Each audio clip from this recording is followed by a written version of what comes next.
பாகவதமாகிய பார்க்கடலில் கிருஷ்ணலீலையாகிய அமிர்தம் நம்ம அனுபவிக்க போகிறோம். முதல்ல பரீட்சித்துக்கு கிருஷ்ணகதையை சுருக்கமாக தான் சொல்கிறார். எதுவுமே நம்ம ஆச்சாரிய சம்பிரதாயத்தில் சுருக்கமாக தான் சொல்லுவார்கள். உடனே அவன் சிஷ்யன் ஆசையாக கொஞ்சம் விரிவாக சொல்லணும் கேட்டால் தான் சொல்லுவார்கள். இப்போ பாக்கி மதம் மாதிரி அங்கே போய் ரொம்ப ரொம்ப பிரச்சாரம் பண்ணுறது கிடையாது. அவன் இன்ட்ரெஸ்டாக கேட்டால் தான் சொல்லுவார்கள். பரீட்சித்தை சுருக்கமாக சொன்ன உடனே அவன் விரிவாக சொல்லணும் கிருஷ்ண கதையை என்று கேட்க 90 அத்தியாயத்தில் சொல்கிறார். தசமஸ்கந்தத்தில் ராமாயணத்தில் சுந்தரகாண்டம் எப்படி முக்கியமோ, மகாபாரதத்தில் எப்படி பகவத்கீதை முக்கியமோ, அது மாதிரி பாகவதத்தில் இந்த 10வது ஸ்கந்தம் கிருஷ்ணலீலைகள் ரொம்ப முக்கியம். கச்சிதோ வம்ச விஸ்தாரகா பவதா சோமசூரியயோகோ ராஜ்யாஞ்சோபயவம்ஸ்யானாம் சரிதம் பரமாத்புதம் யதோஸ்ச தர்மசீலஸ்ய நிதராம் முனிசத்தமா தத்ராம் சேனாவதீர்ணஸ்ய விஷ்ணோர் வீர்யாணி சம்சனஹ. நீங்கள் பாக்கி ராஜாக்களுடைய கதையெல்லாம் விரிவாக சொல்லிட்டீர்களே, கிருஷ்ண கதையை விரிவாக சொல்லுங்கள். அதுவும் கிருஷ்ணன் பிறந்த வம்சம் இருக்கே, யது வம்சன்னு பேர். அந்த யதுவனுடைய வம்சத்தில் வந்ததுனால தான் அவர்களுக்கு யாதவர்கள்னு பேர். அந்த யாதவ வம்சத்துடைய ஒரு ராஜாக்கள் தான் மைசூரில் ராஜாவாக இருந்தான். மைசூர் ராஜா கிட்டெல்லாம் அந்த காலத்தில் ஒரு கிரீடம், வைர கிரீடம் வச்சுட்டு இருந்தான். இன்றைக்கி அது மேல்கோட்டையில் வைரமுடி சேவன் நடத்துகிறான். அது என்னடான்னா, அது ஒரிஜினல் பகவானுடைய வைர கிரீட்டம். ஹரிவம்சத்தில் அந்த கதையை சொல்கிறான். கிருஷ்ணனுக்கு பட்டாபிஷேகமே நடக்கலை. கோவிந்த பட்டாபிஷேகம்னு ஒன்று பண்ணினான் இந்திரன். அதுக்கு இப்போ மயில்பிலியே போகிறோன்ட்டான். கிருஷ்ணன் கிரீடம் வச்சுக்கவே இல்லை. இப்போ கருடனுக்கு ரொம்ப கவலை. யாரோ அல்பம்லாம் கிரீடம் வச்சுருக்கான், சாதாரண ராஜாலாம். ராஜாதி ராஜன் உண்மையிலே பெருமாள் தான் ராஜா. ஷாருங்க ராஜா, தேவராஜன், அது மாதிரி சுந்தரராஜன், நாகை, இவையெல்லாம் அவளாம் தான் ராஜா. இவாளுக்கு போனால் போதும் அப்போ போக இவாளுக்கு ராஜா பட்டம் கொடுக்குறாள். தவிர ஒரிஜினல் ராஜா அவள் தான். யாரோ ராஜாலாம் கிரீடம் வச்சிட்ருக்கான். இந்த கிரீட்டம் பகவானுக்கு இல்லையேன்னு கருடனுக்கு கவலை. ஹிரண்யகசிபு வைகுண்டத்தில் பகவான்கிட்ட சண்டைக்கு போகும்பொழுது பெருமாள் என்ன பண்ணினார், அவர் கிரீடத்தை விட்டு ஓடி போயிட்டார், மறைஞ்சி போயிட்டார். எங்கே மறைஞ்சிட்டார்னா ஹிரண்யகசிபு ஹிருதயத்தில் போய் ஒழிஞ்சு விட்டார். ஏன்னா எப்போவுமே அசுரர்கள் வெளியில் தான் பகவானை தேடுவார்களே, உள்ளுக்குள் தன்னுள்ளே பார்க்க மாட்டான். அதனால் உள்ளுக்குள்ளேயே ஒழிஞ்சு விட்டார். அவன் வெளியில் தேடிட்டு ஓடி போயிட்டார்ப்பா. அவன் என்ன நினச்சி விட்டான், எல்லாருக்கும் கடைசி காலம் ஆன மாதிரி பெரும்பாலும் போயிட்டார் போல இருக்க, கிரீடம் மாத்திரம் இருக்குன்னு அதை எடுத்து வச்சுருட்டான். அப்புறம் பிரகலாதன் வச்சுட்டு இருந்தான். அவன் பிரகலாதனுடைய பேரன் பலி சக்கரவர்த்தி அந்த கிரீடத்தை வச்சுட்டு இருந்தான். அந்த கிரீடத்தை இந்த வாமன பகவானுக்கு தானம் பண்ணும்பொழுது எல்லாத்தையும் கொடுத்தான், தவிர கிரீடத்தை கொடுக்கவே இல்லை. அது சொத்தாக வச்சுக்கல, தெய்வமாக வச்சுட்டு இருக்கான். கருட பகவான் அந்த கிரீடத்தை கொண்டான்னு கேட்க, அதெல்லாம் முடியாதுன்னு சண்டை போட, கடைசியில் கிருஷ்ணனுக்காக தான் கேட்குறேன்னு ஒன்று கிரீடத்தை கொடுத்தார். அந்த கிரீடத்தை வாங்கி கிருஷ்ணனுக்கு வச்சார். அதுதான் அந்த வைரமுடி சேவன்னு இன்றைக்கும் நம்ம மேல்கோட்டைங்கிற திருநாராயணபுரம். அது எப்படி அவ்வளோ தூரம் வந்ததுன்னா, அந்த வைரமுடி சேவை அந்த யாதவர்கள்லாம் பல பிரிவுகள் உண்டு. அதில் யாதவர்களில் ஒரு ராஜா அப்படியே கடற்கரையாக இந்த கர்நாடகாவில் அந்த பெருமாளுக்கு இன்றைக்கும் திருநாராயணபுரத்தில் சாத்தின்னு இருக்கிறார்கள். சொல்ல வந்த விஷயம், அந்த யாதவர்களில் எதுன்னு ஒரு ராஜா, அவள் பரம்பரையில் வந்தவர்கள் தான் யாதவர்கள். அந்த எது ரொம்ப தர்மமாத்மா. யதோஸ்ச தர்மசீலஸ்ய நிதராம் முனி சத்தமா தத்ராம் சேனாவதீர்ணஸ்ய விஷ்ணோர் வீர்யாணி சம்சனஹ அவதீர்யே தோர்வம்சே பகவான் பூதபாவனஹ கிருதவான்யானி விஸ்வாத்மா தானி நோவத விஸ்தராத். அந்த கண்ணன் என்னென்ன லீலைகள் பண்ணினானோ எல்லாத்தையும் விரிவாக சொல்லுங்கள் என்று கேட்குறான். உடனே அது மாத்திரம் இல்லை, அந்த கண்ணன் எதுக்கு சொல்லணும்னா, அந்த கண்ணன் கதை எல்லாருக்கும் வேணும். சில பேருக்கு சிலது பிடிக்கும், சிலது பிடிக்காது இருக்குமோ. அது மாதிரி கிருஷ்ண கதை பிடிக்காதுன்னு யாருமே சொல்ல மாட்டார்கள். அதுக்கு காரணம் இங்கே சொல்கிறான் பரீட்சித்து. நிவத்த தரிஷைருபகீயமானாத் பவௌஷதாத் ஸ்ரோத்ர மனோபிராமாத் க உத்தம ஸ்லோக குணானுவாதாத் புமான் விரஜ்யேத வினா பசுக்னாத் நிவத்த தரிஷைகி. தாகமே இல்லாதவனே தண்ணி குடிச்சுட்டு இருக்கான். அது மாதிரி சம்சாரங்கிற தாகம் இல்லாமல் இருக்க சுகரே பாகவதம் குடிச்சுட்டு இருக்கா. இந்த சம்சாரமாகிய தாகமுடைய எனக்கு இந்த கிருஷ்ணகதை தான் வேணும். வியாதியே இல்லாதவனே மருந்து தங்குறான். இந்த லேகியம் சிலது இந்த கேரளாவில் இந்த ஆசவம் இது மாதிரி பல கஷாயம் அரிஷ்டம் இப்படிலாம் பல மருந்து கொடுப்பான். இந்த சில மருந்துலாம் ரொம்ப கஷாயம் நல்லா இருக்காது, இந்த அரிஷ்டெல்லாம் கொஞ்சம் நல்லா இருக்கும். அது மாதிரி இந்த ஆசவம் அரிஷ்டெல்லாம் நல்லா ஸ்வீட்டாக இருக்கும். சில பேர் நன்னா இருக்குன்னு ஒரு தடவைக்கு 2 மூடியாக குடிப்பா. அது மாதிரி இந்த சம்சாரமாகிய வியாதி இல்லாதவனே மருந்து சாப்பிடும் பொழுது, சம்சார வியாதி யாருக்கு இல்லைன்னா சுகருக்கு கிடையாது, அவரே இந்த பாகவதம் குடிக்கும் பொழுது நம்மளாம் சம்சார வியாதியில் இருக்கோமே. ஆனால் நமக்கு பவௌஷதாத்து ஸ்ரோத்ர மனோபிராமாத்து. எனக்கு ஒன்றுமே வேண்டாம் சார், இகலோகத்தில் சௌக்கியமாக இருந்தால் போகிறோம்னா அதுக்கும் பாகவதம் கேட்டால் போகிறோம். க உத்தம ஸ்லோக குணானுவாதாத்து. உத்தம ஸ்லோகன்னு பேர் பகவானுக்கு. தமஹானா அஜ்ஞானம்னு அர்த்தம், உத்துனா மேலே, ஸ்லோகம்னா புகழ்னு அர்த்தம். யாருடைய புகழை கேட்கும்பொழுது நம்முடைய அஜ்ஞானம் மேலே போயிடுமோ அவர் உத்தம ஸ்லோகன்னு பேர். க உத்தம ஸ்லோக குணானுவாதாத்து. ஒருத்தனுக்கு இந்த கிருஷ்ணகதை யாருக்கு பிடிக்காதுன்னா வினா பசுக்னாத்துங்கிறார். யார் கோஹத்தி பண்ணுற மகாபாபியோ அவனுக்கு தான் கோபாலன் கதை பிடிக்காதே தவிர பாக்கி எல்லாருக்கும் கிருஷ்ணகதை பிடிக்கும் அப்படிங்கிறார். இன்னொரு அர்த்தம் சொன்னார், வினா அபசுக்னாத்துன்னு. அபகதா சுகு எஸ்மாத்தம் ஆத்மானம் ஹந்தித்து. இந்த கிருஷ்ணகதை யார் கேட்கலையோ அவன்லாம் தன்னையே தற்கொலை பண்ணிண்டவன் அப்படிங்கிறார். அதனால் வீட்டில் யாராவது இருந்தால் எல்லாருக்கும் கிருஷ்ணகதை கேட்க சொல்லிடணும், இல்லைன்னா தற்கொலை பண்ணிடத்துக்கு சமானங்கிறார். நான் ஏற்கனவே சொல்லியிருக்கேனே, ஹிந்து மதத்தில் பெரிய பாபமாக சொல்லியிருக்கு தற்கொலை பண்ணுறது. அதான் ஒரு சுவாமிகள்கிட்ட ஒருத்தன் சொன்னான், நீங்கள் ஹிந்து மதத்தில் என்னென்ன பாபம் சொல்லியிருக்கலோ எல்லாத்தையும் பண்ணிட்டேன், ஒன்று பாக்கி இருக்குது அதையும் பண்ணிவிடுன்னார். தற்கொலை பண்ணிட்டுருன்னார். அதனால் இந்த கிருஷ்ணகதை கேட்கலன்னா தற்கொலை பண்ணிட்டதுக்கு சமானம். வினா பசுக்னாத் பிதாமகாமே சமரே அமரஞ்சயைஹி தேவவ்ரதாத்யாதி ரதைஸ்திமிங்கிலைஹி துரத்யயம் கௌரவ சைன்ய சாகரம் கிருத்வா தரன் வத்ச பதம் ஸ்மயத் ப்ளவாஹா. மகாபாரத யுத்தத்தில் அவர்களுக்கு 11 அட்சௌகுணி சைன்யம் கௌரவர்களுக்கு. இவாளுக்கு மொத்தம் 7 அட்சௌகுணி தான் இருக்குது. அவாகிட்ட இருக்காலாம் பெரிய பெரிய ஆட்கள். பிதாமகாமே தேவவிரதன். தேவவிரதனா யார்? பீஷ்மர். பீஷ்மருக்கு அவர் நினச்சாதான் சாகலாம், யாரெல்லாம் நம்மளால் அடித்து கொள்ள முடியாது. துரோணரையும் யாரும் அடிக்க முடியாது, இவாளுக்கே வில்வித்தை சொல்லிக் கொடுத்தவரே அவர் தான். அஸ்வத்தாமா, கிருபாச்சாரியர், இவா எல்லாருமே சிரஞ்சீவிகள், நம்மளாம் ஒருத்தர் அடித்து சாக வைக்க முடியாது. அதனால தான் துரியோதனனே கேட்டான் பீஷ்மரை பார்த்து, நம்ம கட்சியில் ரொம்ப படைபலம் ஜாஸ்தியாக இருக்குது, எல்லாரையும் அவள் நினச்சாதான் அவளே சாகலாம், அதனால் நம்ம கட்சி தானே ஜெயிக்கும் அப்படின்னு கேட்டான். ஆனால் பீஷ்மர் சொல்லிட்டார், அதை சொல்ல முடியாதுன்ட்டார்.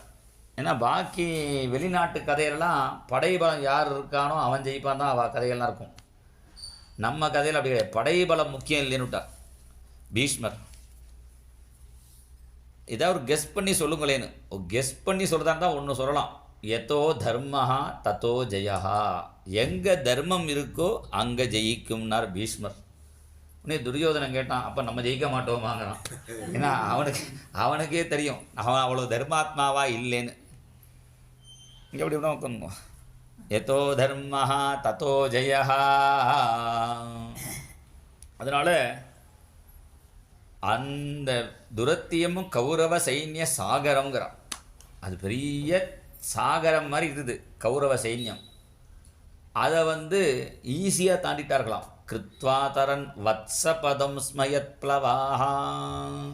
கிருஷ்ணன் சாரதியாக இருந்ததுனால ஈஸியாக ஒரு குளம்படி ஜலம், மழை பெஞ்சால் கண்ணு ஊட்டி கால் வச்சா அது குளம்படி இருக்குமே, அந்த குளம்படின்னு பேர். அந்த குளம்படி ஜலத்தை தாண்டுற மாதிரி ஈஸியாக அந்த கௌரவ சைன்யத்தை ஜெயிச்சார்கள் யார்? பாண்டவர்கள். இந்த பாண்டவர்களுக்கு பீமனுக்கு ஒரு பையன் இருந்தான், கடோத்கஜன். அந்த கடோத்கஜனுக்கு ஒரு பையன் இருந்தான், பர்பரீகன்னு பேர். அந்த பர்பரீகன் ஒரு சமுத்திரசாகம், கங்கா சாகர மகீசாகர சங்கமன்னு ஒரு க்ஷேத்திரம். அங்கே ஒரு பிராமணர் உபாசனை பண்ணுறார். கணபதி உபாசனைலேருந்து எல்லா உபாசனையும் பண்ணி ஹோமம் பண்ணுறார். அதுக்கு நிறைய இடைஞ்சல்லாம் வருது. அப்போ அங்கே இருக்கிற ஒரு அம்பாள் என்ன பண்ணினாள், தேவி அவருக்கு நீ கூட இருந்து ஹெல்ப் பண்ணுன்னு. இந்த பர்பரீகனுக்கு ஹெல்ப் பண்ணினான். ஹெல்ப் பண்ணோடனே அம்பாலே ஒரு கத்தி கொடுத்தா. இதை வச்சிருந்தானா உன்னை யாரும் ஜெயிக்க முடியாதுன்னு ஆயுதம் கொடுத்தாள். அந்த உபாசனை பண்ணின பிராமணன் அவன் பரமபதத்துக்கு கிளம்பிவிட்டான். கிளம்பும்போது சொன்னான், நான் ஹோமம் பண்ணின இந்த விபூதி இங்கே இருக்குது, இந்த இந்த பஸ்மத்தை நீ கையில் வச்சுட்டேன்னா உனக்கு வெற்றி கிடைக்கும். பர்பரீகன் ஞானி, எனக்கு இதெல்லாம் ஒன்றும் வேண்டான்னு விட்டான். அப்போ தான் தேவர்கள் சொன்னால், இதை அப்படியே விட்டுட்டு போயிடாத, கௌரவாரில் எடுத்து துரியோதனை எடுத்துட்டான்னா அவன் ஜெயிச்சிடுவான், நீ எடுத்து வச்சுக்கோ, பின்னாடி யூஸ் ஆகும்.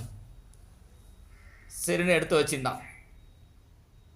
அப்புறம் மகாபாரத சண்டை வரத்துக்கு முன்னாடி ஒரு மீட்டிங் நடக்கிறது. எங்கே? கௌரவ சைன்யத்தில். கௌரவ சைன்யத்தில் பீஷ்மர் சொன்னார், இந்த மகாபாரதத்தை எத்தனை நாள் யார் நடத்துவேல், எப்படி சண்டை போடுவேல்னு கேட்குறான். அப்போ பீஷ்மர் சொன்னார், நான் நினச்சேன்னா ஒரே மாதத்தில் பஞ்சபாண்டவா சைன்யத்தை முழுக்க காலி பண்ணிடுவேன். துரோணர் சொன்னார், எனக்கு ஒரு மாதம்லாம் அவசியம் இல்லை, 15 நாள், ஒரு பட்சம் ஒரு 15 நாள் இருந்தால் போகிறோம், எல்லாரையும் நான் அடிச்சிடுவேன். இன்னைக்கு கர்ணன் சொன்னால் எனக்கு ஒரு வாரம் போகிறோம். இன்னும் அஸ்வத்தாமன் எனக்கு 3 நாள் போகும். அவா பீத்தின்றார்கள். இது மாதிரி சொன்னோடனே உடனே தர்மபுத்திரா இந்த பஞ்சபாண்டவா கட்சியில் அவர்கள் கேட்டார்கள், நீங்கள் சொல்லுங்கோ உங்களுக்கு எவ்வளோ நாள் ஆகும்னு. அது மாதிரி அர்ஜுனன் நான் பீமன் ஒரு மாதம் ஆகும்னா அர்ஜுனன் ஒரு 15 நாள் போகிறோம். இப்படி ஒவ்வொருத்தர் ஓட்டு சொல்கிறான். இந்த பர்பரீகன் சொன்னால், சும்மா டேத்து வேஸ்ட் பண்ணாது நீங்கள்லாம், ஒரு முகூர்த்தம் போருன்னா ஒரு 1.5 மணி நேரம், 1 மணி நேரம் போர், 3/4 மணி நேரம் நான் எல்லோரையும் அடிச்சிடுவேன். உடனே சும்மா அப்படி சொல்லக்கூடாது, எப்படி அடிப்பேன்னு பிரமாணம் கேட்பாலனும். நீயா நான் அடிச்சிடுவேன்னா எப்படி சண்டை போடுவேன், உன்கிட்ட கையில் என்ன பவர் இருக்குன்னு கேட்பாரு.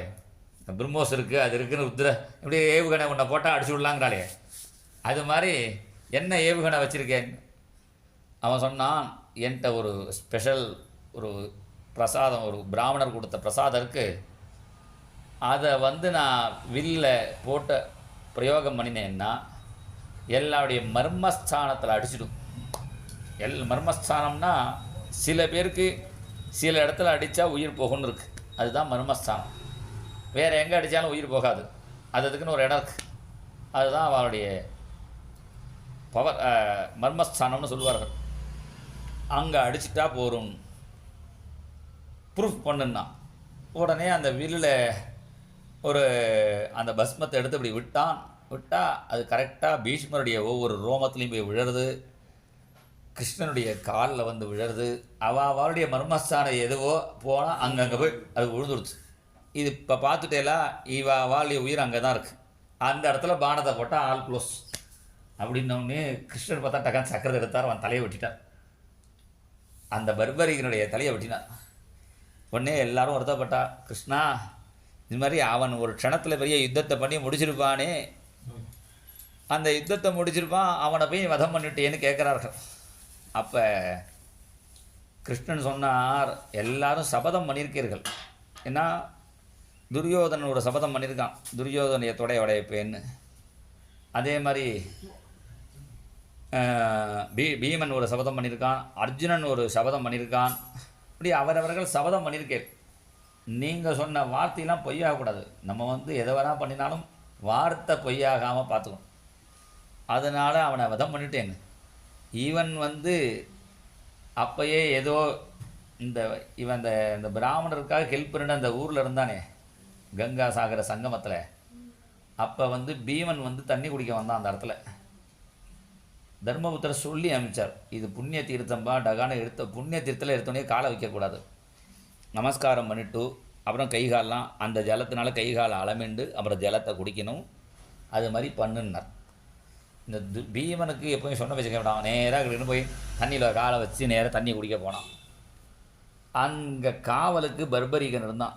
அவன் சொன்னான், என்னப்பா நீ ஒரிஜினல் உண்மையான க்ஷத்திரியனா, ஒரு தண்ணி தீர்த்தத்தில் மரியாதையாக இருக்க கூட தெரியல, நேராக தரப்படாது நாய் மாதிரி வந்து இறங்குறையேன்னு. நான் அப்படிலாம் பண்ணுவேன். நீ என்ன கேட்குற, எனக்கு எல்லாம் தெரியும், பிசாமரு குளம் வெட்டிதே குடிக்க தண்ணி குடிக்க தான், அது இப்படி தான் குடிக்கணும் அப்படி தான் குடிக்க என்ன நியமம். அவன் கொஞ்சம் கடாமடான் தான் பேசுவான் பீமன். அதனால் அதெல்லாம் நியமம்லாம் கிடையாது அப்படின்னு அவன் பாட்டு குடித்தான். உடனே இந்த பர்பரீகன் சொன்னான், ஏன்னா பர்பரியனுக்கு தெரியாது இது தன்னுடைய தாத்தா தான். ஏன்னா பீமனுடைய பையன் கடோத்கஜன், கடோஜ பையன் தான் பர்பரன். அவன் மேலே போனால் உன்னை வதம் பண்ணிடுவேன்னா, அதான் என்ன ஒன்றும் பண்ண முடியாது அப்படின்னு பீமன் கொஞ்சம் ஓவராக பேச, இந்த பர்பரீகன்னா அப்படியே பீமனை கட்டி தரன்னு இழுத்துட்டு விட்டு சமுத்திரத்தில் கொண்டு முக்கி தூக்கி எரிஞ்சிட்டான். தூக்கி எரிஞ்சிடும். தேவர்கள்லாம் பின்னாடியே வந்து, அப்பா இது உன்னோட தாத்தா, அப்பா உங்கள் அப்பா கடோக்கட அப்பாவே பீமன் தான். உடனே என்ன பண்ணால், ஆஹா எங்கள் தாத்தான்னு தெரியும், பெரியவாள்கிட்ட ரொம்ப மரியாதையாக பேசணும், நான் கணவனான்னு பண்ணிட்டேனே, எங்கள் தாத்தாவே போட்டு அடிக்க போயிட்டேனே, இனிமேல் நான் இருந்து என்ன பிரயோஜனம், நான் தற்கொலை பண்ணிக்கிறேன்னு கிளம்பிட்டான் இந்த பர்பரீகன். அப்போ அங்கே தேவி துர்கா தேவி சொன்னால், நீ அப்படி பண்ணாத, உனக்கு ஒரு நல்ல மரணமாக வரும். என்னுடைய அவதாரம், என்னுடைய அண்ணா பெருமாள் இருக்காரே, பெருமாளே உன்னை வதம் பண்ணுவார், நீ கவலைப்படாத அப்படின்னு சொன்னான். அப்புறம் இந்த பர்பரீகனுக்கு ஒரு ஆசை, பெரிய க்ஷத்ரியாக இருக்கிறதுனால இந்த சண்டை எப்படி நடக்கணும்னு எனக்கு பார்க்கணுன்னு ஆசையாக இருக்குது அப்படின்னா. அப்போனா உன் தலையை வெட்டினாலும் உன் உயிர் போகாது, உன்னை வந்து அந்த மலை உச்சியில் வச்சுட்றேன், மலையிலேருந்து என்னென்ன சண்டை நடக்குதுன்னு எல்லாம் பார்த்துட்டே இருக்கலாம் அப்படின்னு அவன் தலையை வெட்டி, அவன் தான். ஆனால் தான் அந்த துர்காதேவி க்ஷேத்திரத்தில் ஒரு தலை ஒன்று வச்சுருப்பா பாருங்கோ இந்த பர்பரீகன், நான் தேவி பக்தன். அந்த தலையை வெட்டி மலை மேலே வச்சுட்டார்கள். மலை மேலே வச்சாச்சு, அவன் தான் சண்டையை பார்த்துட்டு இருக்கான். 18 நாள் யுத்தம் முடிஞ்ச உடனே, மகாபாரத யுத்தம் முடிஞ்ச உடனே தர்மபுத்தர் கண்ணனை நமஸ்காரம் பண்ணினார். கண்ணா, நாங்கள்லாம் பஞ்சபாண்டவால் பஞ்சா பறந்துட்டு இருந்தோம், தங்கிறதுக்கு மினிமம் சௌக்கியம் கூட இல்லை, தங்கிறதுக்கு ஒரு வீடு திங்கிறதுக்கு சோறு கூட இல்லாமல் இருந்தோம். ஏதோ ஓன் கிருப்பையினால் இப்போ பெரிய யுத்தம்லாம் முடிஞ்சு எல்லாம் கிடச்சிது, எல்லாம் உன்னுடைய கருணைன்னா சொன்ன உடனே பீமனுக்கு கோபம் வந்துச்சு. ஆனால் இந்த கிருஷ்ணன் என்ன பண்ணினான், ஒன்லி டிரைவிங் தான் பண்ணினான், ஒரு காரியம் பண்ணலை. அது கூட சரியாக பண்ணானா தெரியல. இங்கே திருதராஷ்டிரம் பையன் 100 பேரையும் அடிச்சது நான் தான். பெரிய பெரிய தலை துரோணர், அந்த பீஷ்மர், பகதத்தன், பெரிய பெரிய ஆளாக கர்ணர்லாம் அடிச்சது அர்ஜுனன். நியாயமாக தம்பிகள் நாங்கள் இவ்வளோ உழைச்சி ஒர்க் பண்ணியிருக்கோம், எங்களுக்கு தேங்க்ஸ் சொல்லாமல் இந்த ஒரு ஒன்லி டிரைவிங் மட்டும் பண்ணின கிருஷ்ணனுக்கு போய் தேங்க்ஸ் சொல்கிறேன்னு இப்படி சொன்ன உடனே தர்மபுத்திரர் சொன்னார், அது உனக்கு தெரியாதுப்பான்னா. அவர் ரொம்ப ஜாஸ்தி பேச மாட்டார். உடனே கிருஷ்ணன் சொன்னான், பீமா அது உனக்கு சில விஷயம்லாம் புரியாது, உனக்கு சண்டை இருந்தால் பர்பரீகன் கையில் அவன் தான் பார்த்துட்டு இருந்தானே, மலை மேலேருந்து அவன் தலையை வச்சிருக்கு, சண்டையெல்லாம் பார்த்துட்டுருன்னு சொல்லியிருக்கானே, அவனை பார்த்து கேளுன்னு. உடனே பர்பரீகன் கேட்போன்னு நேராக, பர்பரீகா நீ சொல்லு, சண்டை முழுக்க நீ பார்த்துட்டு இருந்தியே, யார் நன்னா சண்டை போட்டா, யார் நிறைய பண்ணான். உடனே அவன் பர்பரீகன் சொன்னான், நீங்கள் யாருமே சண்டை போடலாம், நான் பார்த்துட்டு இருந்தேன், சக்கரத்தை வச்சுட்டு ஒருத்தரும் சூளத்தை வச்சுன்னு ஒருத்தரும், நீங்கள் யாரெல்லாம் அடிக்கிறீங்களோ நீங்கள் அடிக்கிறதுக்கு முன்னாடி 2 பேர் பார்த்தேன், சக்கரத்தை வச்சுன்னு ஒருத்தர் சூளத்தை வச்சுன்னு ஒருத்தர் எல்லாரையும் அடித்து கொத்துறார், அதன் பிறகு தான் நீங்கள் அடிக்கிறீர்கள், அவெல்லாம் போனால் பார்த்தேன். அது யாருடானா இந்த கிருஷ்ணன் தான். ஆஹா, அப்போ தான் பீமனுக்கு கிருஷ்ணனை பற்றி புரியல. அப்புறம் புரிஞ்சுட்டான். அப்புறம் பீமன் ரொம்ப பலசாலின்னு நினச்சிட்டு இருக்கேன், இங்கே வான்னு இலங்கை கிட்ட ஒரு குளத்தை முங்கி அடியில் சில பேர்லாம் ஒன்று சாமானுக்கு எடுத்துன்னு வான்னா, அவனால் முங்காமல் கொஞ்சம் தூரம் முங்க அது தம் கட்ட முடியல. கிருஷ்ணன் அடி வழியும் போயிட்டு வந்து ஒரு காரியத்தை பண்ணினான். அப்போ தான் புரிஞ்சுட்டான்னு. இப்போ எதுக்கு சொல்ல வந்தேன், இவ்வளோ மகாபாரதங்கிறது, இந்த கௌரவ சைன்யங்கிறது ஒரு பெரிய சாகரம் மாதிரி, அதை ஈஸியாக இந்த பாண்டவர்கள் கடந்தார்கள்னா கிருஷ்ணனுடைய கருணை தான் அப்படின்னு அப்புறம் புரிஞ்சின்றார்கள் பஞ்சபாண்டவாலாம், முக்கியமாக பீமனும் அர்ஜுனனும். அர்ஜுனனே எல்லாம் தன் பெருமை தான் நினச்சிட்டு இருந்தான். அப்புறம் தான் கிருஷ்ணனுடைய கருணைன்னு மகாபாரதன்னு தெரியாமல் பேர் வச்சுட்டார் தர்மபுத்திரர். இந்த வியாசர் இந்த மகாபாரதத்துக்கு ஒரு பேர் வைக்கிறதா இருந்தால் என்ன பேர் வைக்கணும்னா கண்ணன் கருணை, அது கிருஷ்ண கிருபா சாகரம் பேர் வைக்கணும். அப்படி கிருத்வாதரன் வத்ச பதம் ஸ்மயத் பிளவாஹா. கடைசியில் பரீட்சித்து சொல்கிறான், நானே சாக கடந்தவன், என்னை காப்பாற்றினதே அந்த கிருஷ்ணன் தான். திரௌண்யஸ்திர விப்ளுஷ்டமிதம் மதங்கம் சந்தான பீஜம் குரு பாண்டவானாம் ஜுகோபகுட்சிம் கத ஆத்த சக்கரஹா மாதுஷ்ச மே யரணம் கதாயாஹ. திரௌண்யஸ்திர விப்ளுஷ்டம். அவள் அம்மா வயத்தில் இவன் இருக்கான் பரீட்சித்து. அப்போ பிரம்மாஸ்திரத்தை போட்டுட்டான் அஸ்வத்தாமா. பிரம்மாஸ்திரம் போட்ட உடனேயே அவள் அம்மா பாகி பாகி மகாயோகின் தேவ தேவா ஜெகத்பதே, என்னை காப்பாற்றுன்னு பகவானை சரணாகதி பண்ண உடனே கிருஷ்ணன் ஒரு சின்ன ரூபத்தை எடுத்துட்டு அவள் கர்ப்பத்தில் போய் காப்பாற்றினான். ஜுகோப குட்சிங்கத ஆத்த சக்கரஹா, சக்கரத்தை வச்சுன்னு என்னை காப்பாற்றினாங்கிறார். ஆனால் பரீட்சித்து நான் கர்ப்பத்தில் பார்த்தேன், இங்கே பரீட்சித்து தானே சொல்கிறான் ஆத்த சக்கரஹா, சக்கரத்தை வச்சுன்னு என்னை காப்பாற்றினார்னு. ஆனால் பிரதம ஸ்கந்தத்தில் இந்த கதை சொல்கிறார் சுகர். அங்கே சொல்லும்பொழுது கதையை வச்சு காப்பாற்றினாங்கிறார். பரிபிரமந்தம் உல்காபாம் பிராமயந்தம் கதாமுகு அஸ்திரதேஜ், கதையை வச்சு காப்பாற்றினாருங்கிறார் சுகர். இங்கே நேராக பார்த்த பரீட்சித்து சொல்கிறான் சக்கரத்தை வச்சு காப்பாற்றினார்னு. இது ரைட்டா அது ரைட்டான்னா சொன்னால் நேராக பார்த்தா சொன்னால் நம்ப முடியாது. அந்த சுகர் ஞானி என்ன சொன்னாரோ அதுதான் நம்பணும். ஏண்டாண்ணா இது சின்ன குழந்தை பரீட்சித்து கர்ப்பத்தில் கையில் கதையை வச்சுன்னு கதையை அப்படி சுற்றிட்டே காப்பாற்றினானா, அந்த கதையே பல பல பலன்னு இதுதான். அந்த பல பலன்னு இருக்கிற ஒரு சாமான வேகமாக அப்படி சுற்றினோம்னா அது சக்கரம் மாதிரி தெரியும். அதனால் குழந்தை பரீட்சித்து சக்கரம் நினச்சின்னு விட்டான், அவர் கதையை வச்சு தான் காப்பாற்றினார்னு சுக்கரை சொல்கிறார்.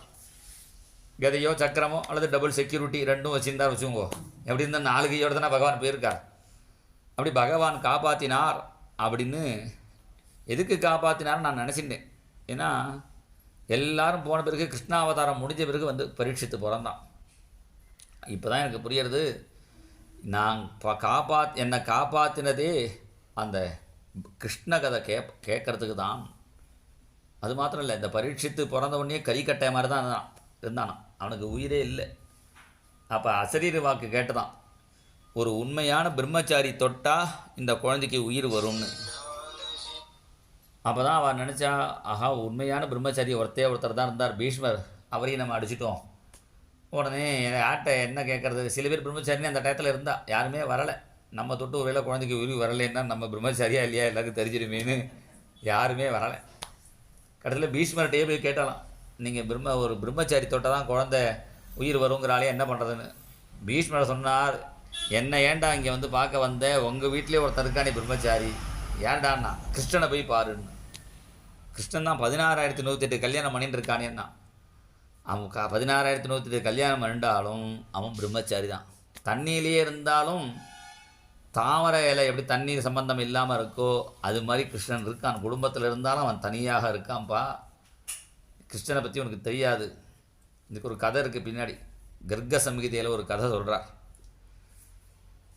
டெய்லி கோபிகைகள் கிட்ட கிருஷ்ணன் வருவான் சார். அப்போ ஒரு நாளைக்கு வரும்போது கொஞ்சம் லேட்டாக வந்தான் கிருஷ்ணன். கோபிகைகள்லாம் கேட்குறா, கிருஷ்ணன் இன்றைக்கி ஏன் லேட் ஆச்சுன்னு. என் குருநாதர் துர்வாசர் வந்திருக்கார், அவரை பார்த்துட்டு வந்தேன், லேட்டாக எடுத்தோன்னு. அப்படியா, உனக்கே குருவா? நாங்களுமே பார்க்கணுமே. இந்த யமுனைக்கு அக்கறையில் இருக்கார், போய் பார்த்துட்டு வாங்கோ. ஆனால் குருவை பார்க்கும்போது வெறுங்கையோட போகக்கூடாது, கையில் ஏதாவது எடுத்துன்னு போகணும். நெய்வா பால் தயிர் வெண்ணெயெல்லாம் நெய்யெல்லாம் எடுத்துட்டார்கள். ஆனால் இப்போ சாயங்கால நேரம் ஆகிடுத்து, ஓடக்காரன் கூட இருக்க மாட்டானே, எப்படி யமுனையை தாண்டி போகிறது?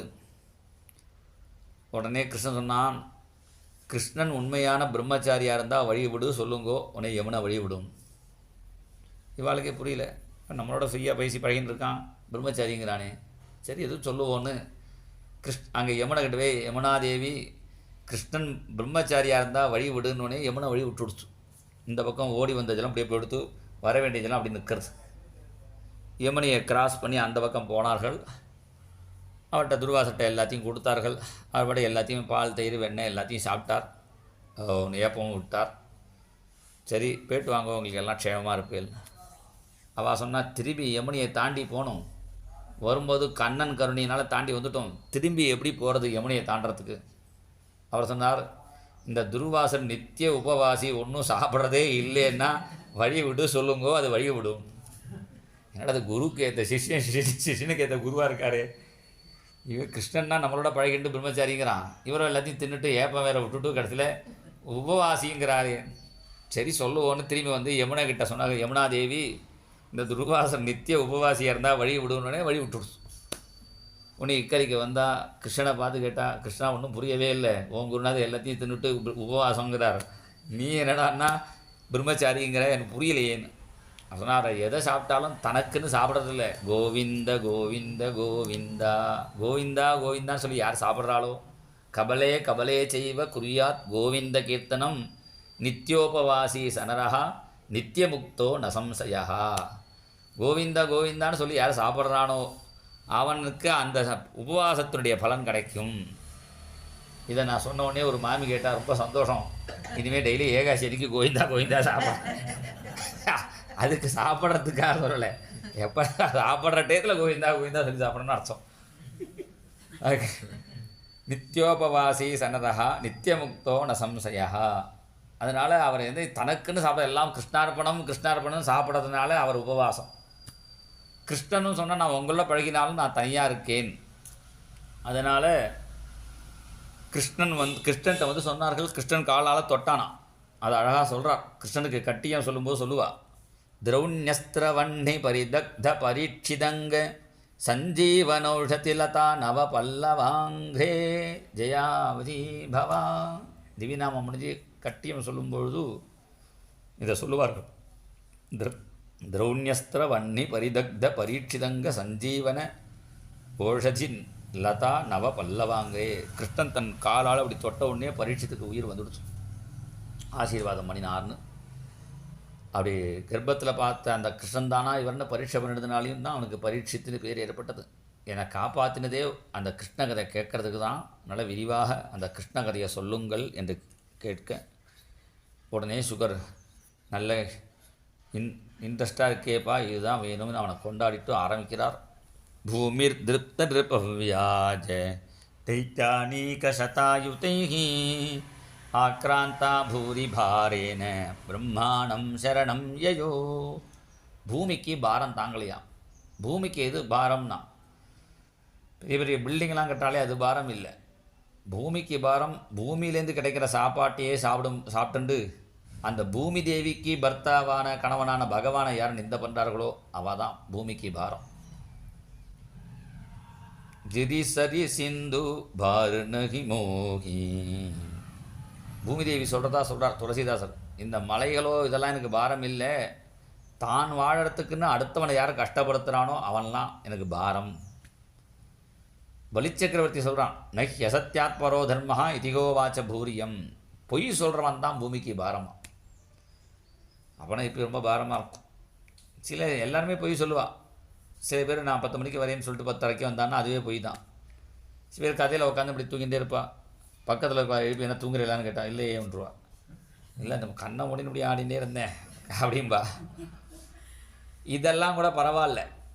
பூமி தேவிக்கு தாங்க முடியாத பொய் எதிரான்னா கோர்ட்டில் ஏறிண்டு பகவத்கீதை புஸ்தகத்தை தொட்டுட்டு நான் சொல்வதெல்லாம் உண்மைன்னு யார் பொய் சாட்சி சொல்கிறானோ அவன்லாம் பூமிக்கு பாரம். அதனால் பூமி தேவிக்கு பாரம் தாங்காமல் ஒரு பசு ரூபத்தை எடுத்துட்டு பிரம்மா கிட்ட போகிறாள். அப்போ தேவர்களும் கூட வரார்கள். பிரம்மா கிட்ட போய் சொல்லி, இது மாதிரி எனக்கு பூமி பாரம் தாங்கலை, நீங்கள் தானே படைக்கிறீர், நான் நல்ல சாதுக்களாக படைக்கக்கூடாதான்னு கேட்டாள். அவள் சொன்னார், பிரம்மா நல்லவாளாக தான் நான் படைச்சி அனுப்புகிறேன், எல்லாம் கீழே போய் கெட்டவாரா போகிறா, நம்ம எதுக்கும் பெருமாள்கிட்ட சொல்லுவோம், அவர் தான் இதெல்லாம் காப்பாற்றுறதுக்கு உள்ள தெய்வம் அவர் தான்னு. பிரம்மா கிளம்புறார். போகும்போதே சிவனையும் அழிச்சுன்னு போனாராம். ஜெகாம சத்ரிநயனகா. இங்கே சிவன்னு சொல்லாமல் 3 கண்ணு உள்ள ஆளை அழிச்சுன்னு போனார்னு. என்ன 3 கண்ணுன்னா, ஞானம் பக்தி வைராக்கியம் 3 கண்ணு அவருக்கு இருக்குது. இந்த ஞான பக்தி வைராக்கியம் உள்ளவாளை அழிச்சுன்னு போனால் தான் பகவானுடைய அனுகிரகம் கிடைக்கும். அதனால் ஜெகாம சத்ரிநயனகா. அல்லது 3 கண்ணுங்கிறது 3 வேதம்னு சொல்கிறது. திரிநயனம் 3 வேதம்னா என்ன, ஞானமாகிய கண்ணுனால தான் பகவானை பார்க்க முடியுங்கிற அர்த்தம். அதனால் எல்லாரும் அதுக்கு காரணமும் இருக்குது. இந்த சிவனையும் அழைச்சிட்டு நேராக பார்க்கடலில் போய் புருஷ சூக்தன்னு ஒரு சூக்தம் இருக்குது, அதை சொல்லி ஸ்தோத்திரம் பண்ணார்கள்.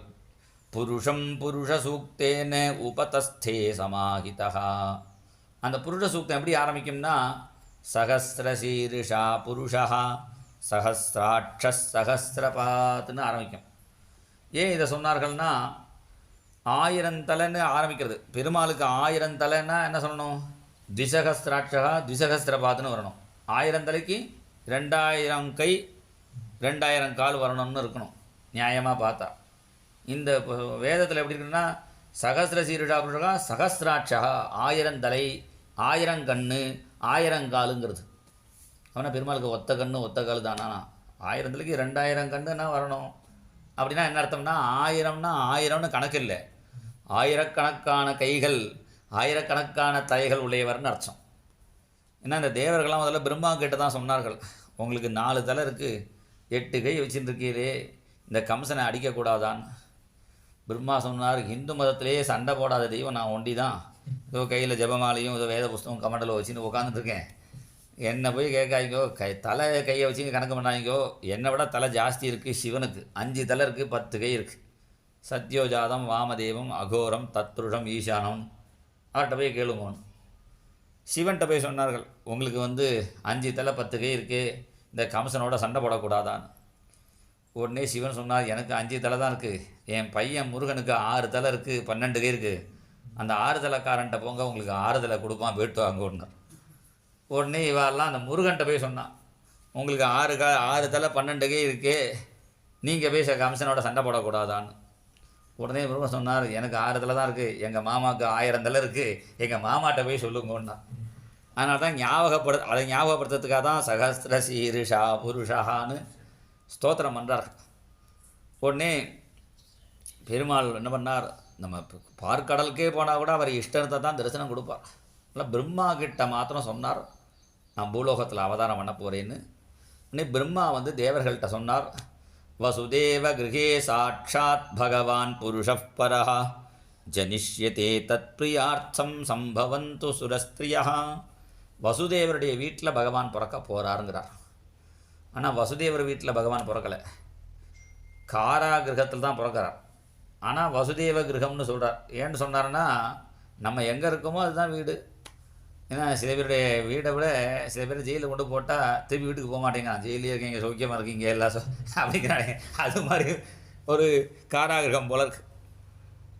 அது அப்படி அர்த்தம் இல்லை. வசுதேவ கிரகம்னா மனைவின்னு அர்த்தம் சம்ஸ்கிருதத்தில். வீட்டுக்கு வீடுன்னு பேர் இல்லையா, வீட்டுக்காரிக்கு தான் மனைவின்னு பேர். நகிருகம் கிரகமித்யாகு கிரகிணி கிரகமுச்சதே அப்படின்னு மனுஸ்மிருதியில் சொல்கிறார். ஏன்னா வீட்டுக்காரி இருந்தால் தான் வீடு வீடாக இருக்கும். இந்த மனைவி இல்லாதவ வீட்டில் போய் பார்த்தா தெரியும், சாமானம் போட்ட இடத்துலேயே இருக்கும், அங்கங்கே அப்படியே கச்சாமச்சான்னு இருக்கும். அப்படியே புரிஞ்சுக்கலாம், இந்த மாமி இல்லையா ஊர்லன்னு. ஊரில் 3 நாளைக்கு மாறி இருந்தாலே வீடு ஒழுங்காக இருக்காது. அதனால் வீடு வீடாக இருக்கிறோன்னா அந்த வீட்டுக்காரி இருந்தால் தான் இருக்கும், ஒழுங்காக இருக்கும். அதனால் இங்கே என்ன சொல்கிற, வசுதேவ கிரகம்னா என்ன அர்த்தம்னா, வசுதேவருடைய மனைவி கிட்ட பகவான் அவதாரம் பண்ண போகிறார். அந்த பகவானுக்கு கைங்கரியம் பண்ணுறதுக்காக ஆதிசேஷனே முதல்ல பிறக்க போகிறார். அக்ரதோ பவிதா தேவோ ஹரே பிரிய சிகீர்ஷயா. ஏன்னா போன அவதாரத்தில் ராமனுக்கு தம்பியாக ராமானுஜனாக பிறந்தார் லக்ஷ்மணர், நிறைய கைங்கரியம் பண்ணினார். அப்போ என்ன பண்ணினார், பகவான் நினச்சார், இந்த ஜென்மாவில் தம்பியாக பிறந்தால் மறுபடியும் கைங்கரியம் பண்ணுறத விட அவருக்கு பதிலுக்கு நம்ம கைங்கரியம் பண்ணுவோன்னு முதல்ல அவரை பிறக்க வச்சுட்டார். பிறக்க வச்சு ராமானுஜனாக இவரை பிறக்கிறார். கிருஷ்ணனுக்கும் ராமானுஜன் பேர், லக்ஷ்மணருக்கும் ராமானுஜன் பேர். அதனால் அவரை முதல்ல பிறப்பார். அதனால் அம்பாளும் யோகமாயும் அவதாரம் பண்ண போகிறாள். அந்த பகவானுக்கு கைங்கரியம் பண்ணுறதுக்கு நீங்கள்லாம் யாதவர்களாக பிறங்கள்னு சொல்ல, தேவர்கள்லாம் யாதவர்களாக பிறந்து காத்து நிற்கிறார்கள். அந்த யாதவர்களில் உக்ரசேனன் அப்படின்னு ஒரு யாதவர். உக்ரசேனன்னு பேர் தான் தவிர ஒரு உக்ரமும் கிடையாது. அவருக்கு ரொம்ப ரொம்ப ரொம்ப பரமசாது. இருந்தாலும் உக்ரசேனன்னு பேர் ஏன் வந்ததுன்னா, அது பின்னாடி பகவான் வந்த பிறகு உக்ரசேனனாக ஆகிட்டார். ஆனால் பகவான் கிருஷ்ணன் யாருடான்னா நரசிம்மருடைய சுரூபம் தானே கிருஷ்ணனே. உக்ரம் வீரம் மகாவிஷ்ணும். அந்த கிருஷ்ணனே சேனை மாதிரி கூட இருந்து பார்த்துட்டதுனால அவர் உக்ரசேனர் பேர் அவருக்கு அப்புறம் பொருத்தமாச்சு. அந்த உக்ரசேனருக்கு ஒரு பையன் கம்சன்னு பேர். அது ஜோக்கா சொல்கிற வழக்கம் உண்டு. ஏன் கம்சன் பேருன்னா ஒரு நாளைக்கு அவள் அப்பா கூட்டாரான் கம் சன் அப்படிங்க கூட்டாரான். அதனால் அவனுக்கு கம்சன் ஆயிடுச்சு. அது வந்து இது சாதாரண அர்த்தம்.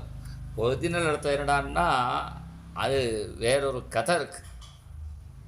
இந்த உக்ரசேனனுடைய, ஏன்னா உக்ரசேனன் ரொம்ப நல்லவர், அவள் மனைவி ரொம்ப நல்லவா. ஏன் இந்த அசுரன் மாதிரி ஒரு கம்சன் பிறந்தான், அதுவும் குழந்தைகளை யாராக கொண்டு வாழோ, பிறந்த குழந்தைய போய் அடிக்கிறானே, இந்த அளவுக்கு ஏன் அவன் ஆனான்னா, இந்த உக்ரசேனனுடைய மனைவி ஒரு தோட்டத்தில் இருக்கும்பொழுது ஒரு ராட்சசன் வந்துட்டான். வந்து உக்ரசேனர் மாதிரி இவர்கிட்ட வந்துட்டான். அப்புறம் தான் பழகின பிறகு சந்தேகம் வந்துடுத்து. கஹா சஹான், யார் நீன்னு கேட்டா. நீ யாருன்னு கேட்டதுனால கஹா சஹான்னு கேட்டதுனால கம்சன் அப்படின்னு பேர் அதனால தான் ஏற்பட்டது. அவன் சொன்னான், நீ என்னை இப்படி கேட்டதுனாலேயே உனக்கு என் பேர் சம்பந்தமாக ஒரு பையன் பிறப்பான்னு அவன் சொல்லிட்டு போகிறான். அந்த கம்சன் உக்ரசேனுடைய பையன், அவனுடைய தங்க தேவகின்னு பெயர். அந்த தேவகியை சூரசேனங்களுடைய பையன் வசுதேவருக்கு கல்யாணம் பண்ணி கொடுக்குறான். கல்யாணம் பண்ணி கொடுத்து தம்பதிகளை ஊர்வலமாக அழைச்சின்னு போகிறான். அப்போ அசரீர வாக்கு கேட்குறது. அந்த காலத்தில் அசரீர வாக்குன்னு ஒன்று கேட்கும். பதி பிரகிரகிணம் கம்சம் ஆபாஷ்யாக அசரீர வாக்கு அஸ்யாஸ்தாமஷ்டமோ கர்ப்போ ஹந்தாயாம் வகசே. அசரீர வாக்குனா யாராவது தப்பு பண்ணால் டேய் இது மாதிரி தப்பு பண்ணாத அப்படின்னு சொல்லும். இப்போ ஏன் அசரீர வாக்கு கேட்குறது இல்லைன்னா, 1-2 பேர் தப்பு பண்ணால் கூப்பிட்டு சொல்லலாம். எல்லாருமே தப்பு பண்ணினா அப்புறம் அசரீர வாக்குக்கு என்ன பண்ணுறது, அதுக்கு தொண்டை கட்டிட்டோன்னு அது பேசுகிறதே நிறுத்திடுச்சு. அதனால் அந்த அசரீர வாக்கு கம்சனை பார்த்து கூப்பிட்டது, முட்டாளேன்னு கூப்பிட்டது. முட்டாள்னு கூப்பிட்டா யாராவது திரும்புவாளோ? யாரும் திரும்ப மாட்டான். நம்மளே ரோட்டில் போகும்போது முட்டாள்னு கூப்பிட்டா திரும்பணும்னு தோணினா கூட திரும்பக்கூடாது. இவன் என்ன பண்ணால் முட்டாள்னு கூப்பிட்டவனே கம்சன் திரும்பினான். ஆனால் அவனுக்கே தெரியாது அவனை பற்றி. அதனால் இப்படி மேலே திரும்பி பார்த்தான். நீ எந்த தேவகிட்ட பிரியமாக இருக்கியோ அவளுடைய 8வது கர்ப்பம் உன்னை வதம் பண்ணும் என்று சொல்ல உடனே வாளை எடுத்து தேவகியை வெட்ட போனான். வசுதேவர் சொன்னார், இப்போ தான் கல்யாணமே ஆகிருக்கு, குழந்தை பிறக்குமானே தெரியாது, 8 குழந்தை பிறக்குமா தெரியாது, 8 குழந்தை பிறந்து பெருசாத வரலையும் நீ தான் இருப்பியா தெரியாது, எதுக்கு அதுக்குள்ளே அவசரப்படுற, குழந்தைகளை கொடுக்குறேன்னார். 2 பேரையும் விட்டுட்டான். அவர் சொன்ன பிரகாரம் குழந்தைய கொடுத்துட்டார். முதல் குழந்தைய. கம்சன் நல்லவன் ஆகிட்டான். நீ இந்த குழந்தைய எடுத்துன்னு போ, 8வது குழந்தைய கொடுத்தா போகிறோன்னு. அவள் தான் நாரதருக்கு கவலையாக எடுத்து, இவன் நல்லவனாக போனால் கிருஷ்ணன் வரமாட்டாரேன்னு அங்கேருந்து நான் கம்சன்கிட்ட வந்து சொன்னார். 8ன்னு ஒருத்தருக்கு பேர் இல்லைப்பா, ஆரம்பிக்கிறத வச்சு தான் 8 கணக்கு பண்ணலாம். இங்கே ஆரம்பித்தா இங்கே 8, இங்கே ஆரம்பித்தா இங்கே 8, ஜாக்கிரதையாக இருன்னு சொல்லிட்டு போயிட்டான். உடனே அவன் என்ன தேவர்கள் தலைகீழ வந்து அமிச்சா என்ன பண்ணுறது அப்படின்ன உடனே தேவகி கையிலேருந்து அந்த குழந்தையை வாங்கி அங்கேயே ஒரு பாறையில் அடித்தான். 2 பேரும் ஜெயிலில் போட்டான். இப்படி 6 குழந்தைகள் வரிசையாக பிறக்க வதம் பண்ணான். மக்கள் 6வரை கல்லிடை மோத இழந்தவள் தன் வயிற்றில் சிக்கன வந்து பிறந்து நின்றாய் திருமாலிருஞ்சோலை எந்தாய். அந்த திருமாலிருஞ்சோலையில் அழகர் இருக்காரே, அந்த அழகர் தான் வந்து பிறந்தாராம். அதனால் அவர் பார்த்தார். ஏன்னா தேவகி பட்ட கஷ்டமே தபசாயிடுச்சு. அதனால் பெருமாள் என்ன பண்ணினார், ஆதிசேஷனை கூப்பிட்டார். நீ தேவகி கர்ப்பத்துக்கு, ஏன்னா அவர் தான் தேவகி கர்ப்பத்தில் போய் இருக்கார். ஏன் இருக்காருன்னா, நம்ம சம்பிரதாயத்தில் ஒரு உண்டு, யாருக்கு குழந்தை பிறந்து தங்காமல் அபாஷன் ஆகிட்டே இருக்கோ அது வந்து சர்ப்பதோஷமாக இருக்கும்பா. அதுக்கு என்ன பண்ணுவா, ஒரு அரச மரத்தடியில் ஒரு நாகப்பிரதிஷ்டை பண்ணுவார்கள்.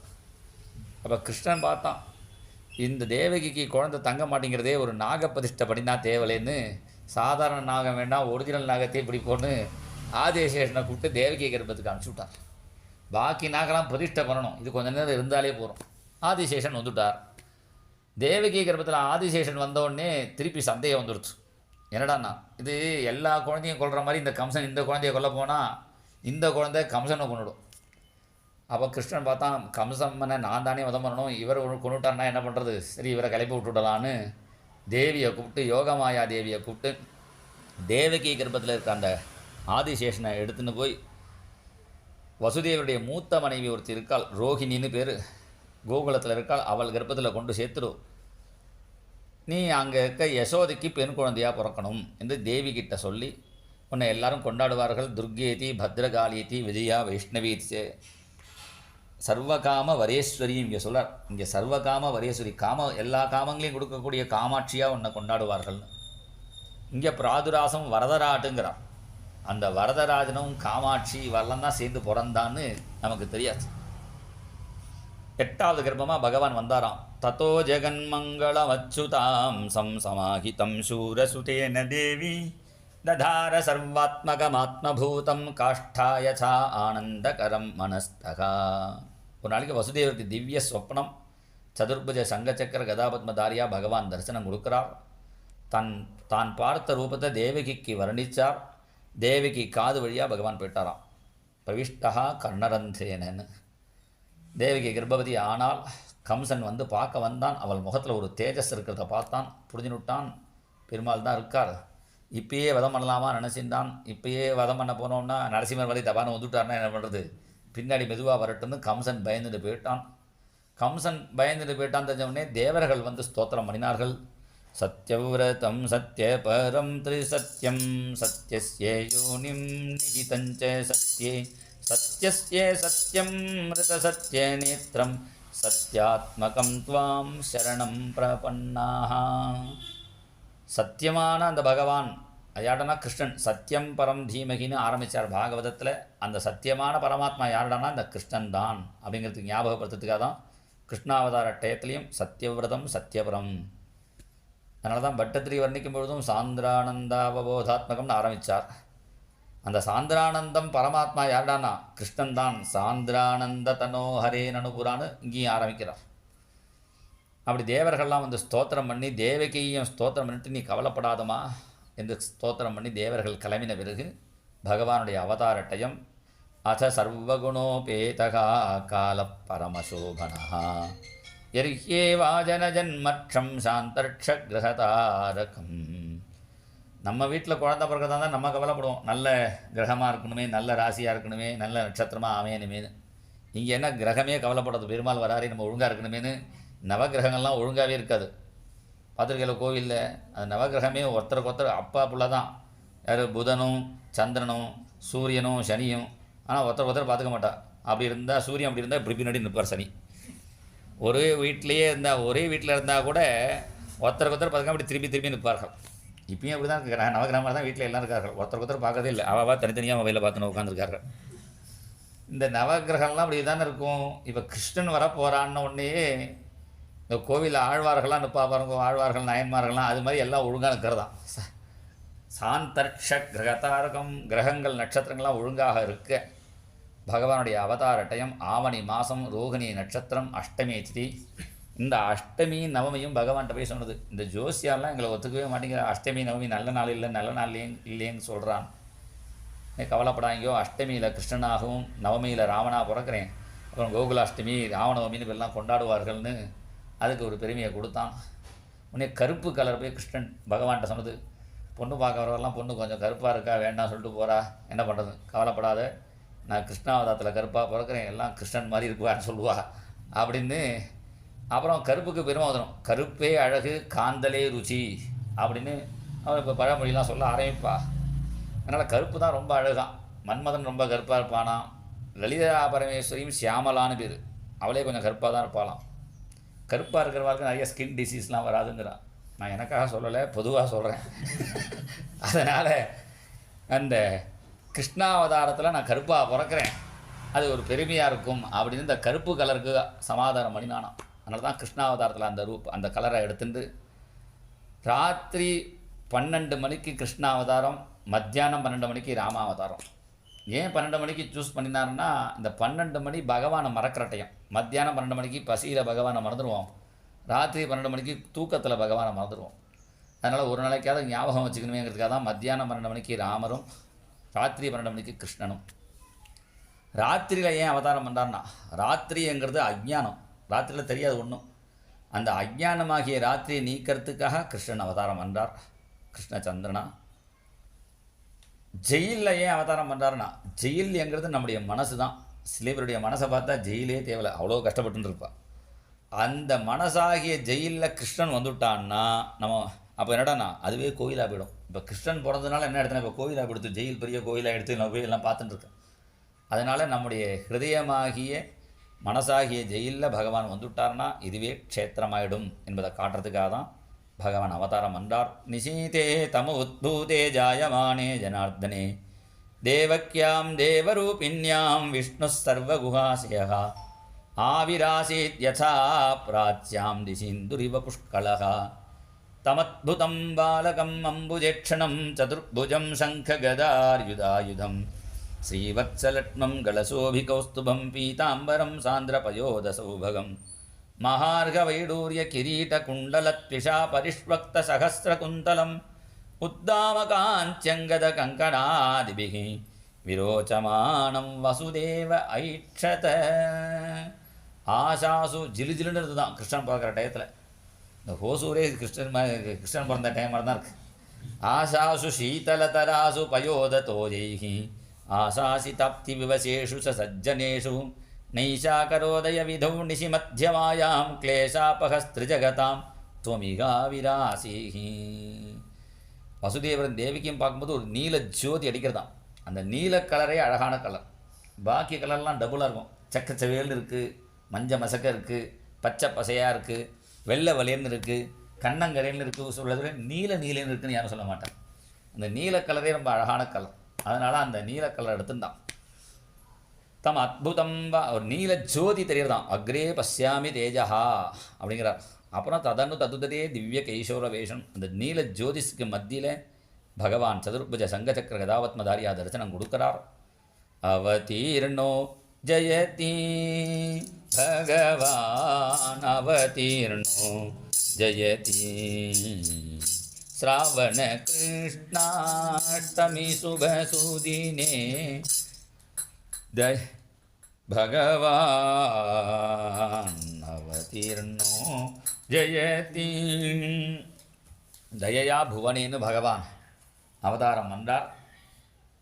சங்க சக்ராங் ஸ்ராவண கிருஷ்ணாஷ்டமி சுபசூதினே ஸ்ரிதஜனபாலகா கிருபயா புவனே அவதீர்ணோ ஜயதி. சங்க சக்ராங்கித சாரு சதுர்புஜகா சம்ரட்சித நிஜதாச சமாஜகா அவதீர்ணோ ஜயதி. சகல ஜனாஸ்ரித பதகமலகா ஸ்ரீவத்சாங்கித வட்சலகா அவதீர்ணோ ஜயதி. வசுதேவ தேவகீ லோச்சனானந்தகா व्रजभुवनेश्वर वरानन्दकन्दः अवतीर्णो जयति ब्रह्माद्यखिल अमर प्रार्थितः प्रेमिकभक्तमण्डलातीतः अवतीर्णो जयति भगवान् अवतीर्णो ஜெயதி. இந்த பாட்டில் சொல்கிறார், ஜெயத்தினா இப்போதும் பகவான் அவதாரம் பண்ணி பிரகாசிச்சின்னு இருக்கான்னு. அற்புதமான குழந்தைங்கிறார் சுகாச்சாரியார். எல்லா குழந்தையும் 2 கையோட தானே பிறக்கும், இது 4 கையோட பிறந்திருக்கு. எல்லா குழந்தையும் பிரம்மா படைப்பார். இந்த குழந்தை என்னன்னா பிரம்மாவையே படைச்சிட்டு பிறந்திருக்கு. அதனால் தமத்புதம் பாலகம் அம்புஜேட்சணம். எல்லா குழந்தையும் கண்ணை மூடின்னு இருக்கும் பிறந்தா. அப்போ தான் மெதுவாக கண்ணை திறக்கும். இந்த குழந்தை பிறந்தோடனே கண்ணை திறந்து முடிச்சு பார்க்குறது. அது மாத்திரம் இல்லை, சதுர்புஜம் சங்கக. எல்லா குழந்தைக்கும் பிறந்த பிறகு தான் விளையாட்டு சாமான் வாங்கி கொடுப்பான். இது விளையாட்டு சாமான், சங்கு சக்கரம் எல்லாம் கொண்டு வந்திருக்கு. அது மாத்திரம் இல்லை, நல்ல திவ்ய பீதாம்பரம் நகையெல்லாம் போட்டுன்னு பிறந்திருக்குங்கிறார். கிரீட்டம் குண்டலம். நம்ம ஆற்றுலையும் இது மாதிரி நகையெல்லாம் போட்டுன்னு குழந்தை பிறந்தா தேவலை. இந்த நகை விலையை பார்த்தா இந்த நகையெல்லாம் போட்டுண்டு இந்த குழந்தை பிறந்திருக்கு. வசுதேவரை சொன்னார், உன்னை புரிஞ்சுனுண்டேன்னார். விதித்தோசி பவான். உடனே கிருஷ்ணன் கேட்டான், என்னை யாரும் புரிஞ்சிக்க முடியாது, தேவர்களும் முனிவர்களும் அவளுக்கே புரியாது, என்னை எப்படி புரிஞ்சுட்டேன்னு கேட்டான். வசுதேவர் சொன்னார், உன்னை புரிஞ்சிக்க முடியாதுன்னு புரிஞ்சுட்டேன்னார். அது பகவானை எப்படி புரிஞ்சிக்கலான்னா, புரிஞ்சிக்க முடியாதுன்னு யார் பகவானை புரிஞ்சுனுட்டேன்னு சொன்னானோ அவன் புரிஞ்சிக்கலேங்கிறது வேதம். எஸ்யாமதம் தஸ்யமதம். யார் புரிஞ்சிக்கலே சொன்னானோ அவன் தான் புரிஞ்சுட்டு இருப்பான். அதனால் புரிஞ்சிக்க முடியாதுன்னு புரிஞ்சுட்டேன்னா உடனே தேவகி ஸ்தோத்திரம் பண்ணினா, கிருஷ்ணா நீ 4 கையை காட்டினா நாராயணன் கண்டுபிடிப்பான், நீ சாதாரண குழந்தையாக மாறணும் என்று சொல்ல, உடனே உங்களுக்கு 3 ஜென்மாவில் குழந்தையாக பிறந்திருக்கேன். முதல் ஜென்மாவில் நீங்கள் அதிதி கஷ்யபராக இருந்தேல், நான் வாமனனாக பிறந்தேன். அதுக்கு முன்னாடி ஜென்மாவில் நீங்கள் பிருஷ்ணி சுதபஸ் தம்பதிகளாக இருந்தேல் பிருஷ்ணி கர்ப்பனாக பிறந்தேன். இப்போ 3ஆவதாக பிறந்திருக்கேன். அதுக்காக தான் அந்த 4 கையை காட்டினேன்னு. நீங்கள் கவலைப்படாதீர்கள். கம்சனை கண்டு உங்களுக்கு பயமாக இருந்தால் என்னை கோகுலத்தில் விடுங்கோ. எதி கம்சாத் பிபேஷித்வம் தரிஹிமாம் கோகுலம் நய. உடனே தேவகி கேட்டால், உன்னை கோகுலத்தில் விட்டுட்டேன்னா கம்சன் கேட்பானே 8வது குழந்தை எங்கேன்னு. அங்கே ஒரு பெண் குழந்தை இருக்குது, அதை கொண்டு கொடுத்துரும். நன்னா இருக்கே, நீ தப்பிச்சுட்டு ஒரு பொம்மநாட்டி குழந்தைய மாட்டி விடுறேன். அது சாதாரண பொம்மநாட்டி குழந்தை இல்லை, பத்ரகாளி அவள். அவள் கம்சனுக்கு பதில் சொல்லுவாள் என்று சொல்ல, உடனே சாதாரண குழந்தையாக மாறினார். உடனே குழந்தைய எடுத்துட்டார் வசுதேவர். குழந்தைய எடுத்துட்டு வாசலில் வந்தால் கையில் கால் விலங்கெல்லாம் போட்டிருக்கே தானாகவே உடையிறது. காவலுக்கு நிற்கிற ஆள்லாம் தூங்குறான். வாசக்கதவு தானாக திறக்கிறது. எனக்கே சந்தேகம் இருந்தது, கதவு எப்படி தானாக திறக்கும்னு. நான் ஏர்போர்ட் போன்றேன், எனக்கே கதவு திறக்கிறது. பரவாயில்ல, நம்ம போனாலே கதவு தானாக திறக்கிறது. அவர் பகவான் வந்தால் சந்தேகப்படணுமா? கதவெல்லாம் தானாக திறக்கும். அதனால் கதவு தானாக திறக்கிறது. கதவு தானாக திறக்கிறது முதல்ல தண்ணி தானாக கொட்டுறது. இப்போ கையை காமிச்சா தண்ணி கொட்டுற மாதிரி அங்கே தண்ணி கொட்டுறது. தண்ணி கொட்டினா கொடை இல்லையேன்னு வசுதேவர் கவலைப்படுறார். அதனால தான் இருந்தால் செங்கால் நின்றால் கொடையாம்னு, இருந்தால் கொடையாம்னு அதுக்குன்னு ஒரு ஆள் வச்சுருக்கார், சேஷன்னு ஒருத்தர். அவர் என்ன பண்ணார், அங்கே ஒரு ரூபத்தில் இருந்தால் கூட வேறு ரூபம் எடுத்துட்டு சேஷொன்வகாத்வாரி நிவாரயன் பனைஹி, ஆதிசேஷனே கொடை பிடிக்க அந்த குழந்தைய எடுத்துன்னு வரார். யமுனை வழி விட யசோத பக்கத்தில் அந்த குழந்தைய வச்சார். அங்கே இருக்கிற பெண் குழந்தைய எடுத்துட்டார். அந்த பொன் குழந்தைய பார்த்துட்டு கண்ணடிச்சான் கிருஷ்ணன். அங்கே போய் கம்ச மாமா அவனுக்காக காத்துருக்கார், போயிட்டு வான்னா. உடனே அந்த பெண் குழந்தை என்ன பண்ணால் கம்சனை கண்ணனை பார்த்து 10 தடவை கண்ணடிச்சா. நான் ஒரு தடவை பார்த்துட்டு போயிடுவேன், உனக்கு 10 பேர் வருவா. பூதனே சகடாசுரன் திருநாவத்தன் அகாசுரம் பகாசுரம் 10 பேர் வருவா, ஜாக்கிரதையாக இருந்துக்கோன்னு கண்ணாலேயே குழந்தைகள் பேசிக்கிறது.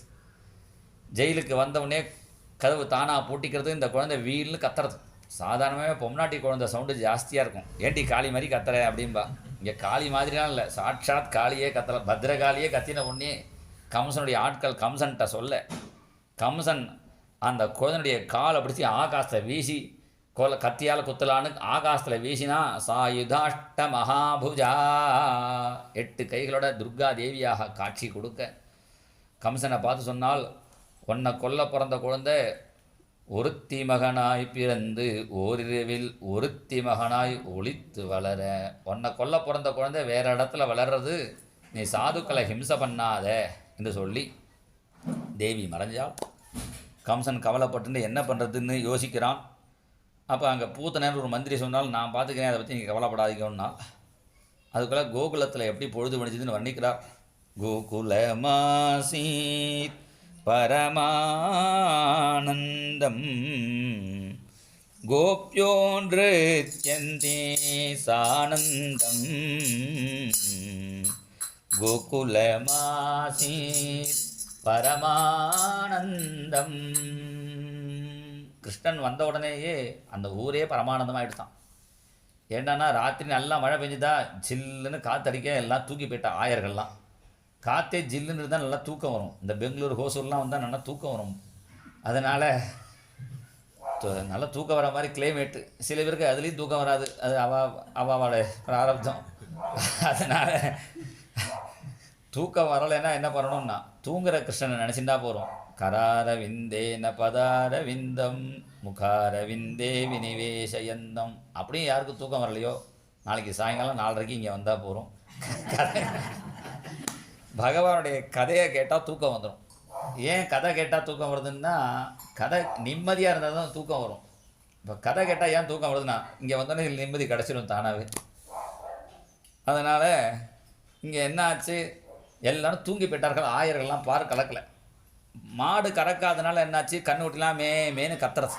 மேனு கண்ணுக்குட்டி கத்தின உடனே இந்த மாட்டுக்கு தானாகவே பால் சுரந்து ஒவ்வொரு வீட்லேயும் நிறைய வள்ளல் பெரும் பசுக்கள்ங்கிறார்.